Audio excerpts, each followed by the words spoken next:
Kama Mungu ametupa kibali za kufanya hiki ambacho tumeamua kufanya leo hii, na tunashukuru kwa sababu imekuwa Jumatatu njema kweli kweli, na leo tuko katika gym tukifanya mahojiano na baadhi ya mabondia ambao tarehe 1 ya mwezi Mei watakwenda kufuana pale katika ukumbi wa Pela Garden.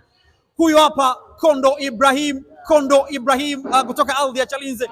Kondo, mashabiki hawaja kuona muda mrefu, na tarehe 1 hakika unakwenda kufanya maajabu pasi na shaka. Nini ambacho umewaandalia, surprise package ambayo umewaandalia mashabiki? Tueleze.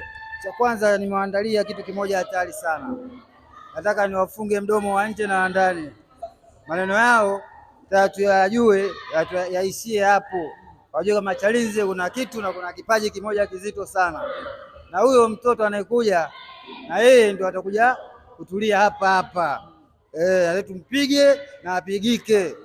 Amani Amili anakuja kuishia hapa, lazima apigike. Na Kondo mwenye mvua aongee uongo, ukweli unakuja.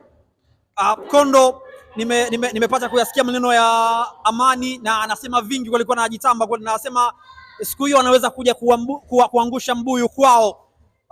Maneno haya kama uliyasikia, hasa yanakuongezea kitu gani labda katika fight yako hiyo? Yana mimi yananiongezea ujasiri wa kumaliza mazoezi vizuri, na mimi namwahidi, nasemaje, lazima nimle nyama kwa pilau siku hiyo ya game Mai Mosi. Lazima nimle nyama kwa pilau. Nimemaliza. Hiyo nyama itakuwaje? Yaani inachanganywa na pilau ama itakuwa kavukavu tu? Yaani hiyo mixer humo. Lazima alike tu. Na baadhi ya viungo ambavyo utavitumia kunogesha hiyo pilau itakuwaje? Mabiliani, manini, kwanza ajabu ndio kila kitu. Alafu ambakati ndio zitamaliza. Yaani mapema sana.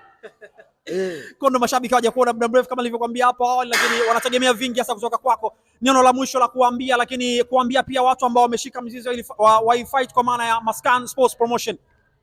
Mungu aongoze, na mashabiki wote Mungu aongoze, apate kipato siku waingie pale, waingie waangalie ngumi. Na natakia dua njema. Asante Kondo. Asante na nyie. Tafsiri sahihi anachokisema ni kwamba huwezi ukashikwa shati na mpita njia na ukashindwa kurusha ngumi. Hakika ni tarehe ambayo tunaisubiri, tarehe 1 ya mwezi wa 5 mwaka 2026. Kondo Ibrahim kutoka ardhi ya Chalinze Savana, uso kwa uso yeye pamoja na Aman Amili, Nasli Matingi, Samzi wa Radha na send out kwa sasa. Mikono salama, Evans Ferrix nyuma ya kamera. See you next time. Bye bye.